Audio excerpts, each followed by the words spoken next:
అందరికీ నమస్కారం. పూజలు ఎందుకు అనే ప్రశ్నకు సమాధానంగా మన పూర్వజన్మ పాపకర్మల ఫలితాన్ని అనుభవించే శక్తిని ప్రసాదించమని దేవుణ్ణి వేడుకుంటాము. అదే పూజ. దైవ మందిరం అంటే దేవాలయాలు కావచ్చు, ఇంటి వద్ద కావచ్చు. దేవుని ముందర కూర్చొని పూజించడం మన ఆచారం.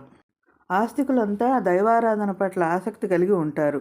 పూజలో సాధారణంగా ఆరాధనకు దైవ మందిరంలో విగ్రహాలు, పటాలు ఉంచుకుంటాం. భగవద్ధ్యానానికి ఏకాగ్రత అవసరం. అన్ని వైపులకు చలించే ఇంద్రియాలను, మనస్సును ఒక మూర్తిపై కేంద్రీకరించేందుకు, మనస్సును స్వాధీనపరుచుకునేందుకు విగ్రహమో, పటమో పూజా సమయంలో ఉంచుకుంటాం. అట్లా లేని పక్షంలో మనసు మన మాట వినదు కదా. ఎన్నో ఆలోచనలు వస్తూ ఉంటాయి. మనసుకు బాహ్య ప్రపంచం వైపు పోనీయకుండా ఈ మూర్తి ఆపుతుంది.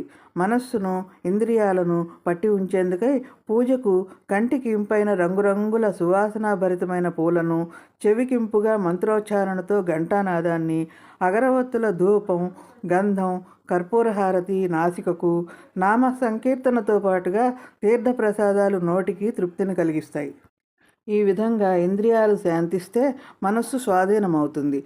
ధూప దీప నైవేద్యాలు ఇంద్రియాలను అంతర్ముఖం చేయటానికి ఉపకరిస్తాయి. భగవంతునికి అర్పించే పూలు, పత్రి, ఫలాలు, దీపం, ధూపం, కర్పూరహారతి ఆరోగ్యరీత్యా వైజ్ఞానికంగానూ ఎన్నో ప్రయోజనాలు ఉన్నాయని పాశ్చాత్య శాస్త్రజ్ఞులు, తత్వవేత్తలు సైతం పరిశీలించి తమ అభిప్రాయాలను నిర్దిష్టంగా తెలిపారు. కనుక ప్రతి గృహంలోనూ ప్రతిరోజు ఉదయము, సాయంత్రము దీపారాధన చేసి పూజా కార్యక్రమాలు చేస్తే ఎంతో మంచిది.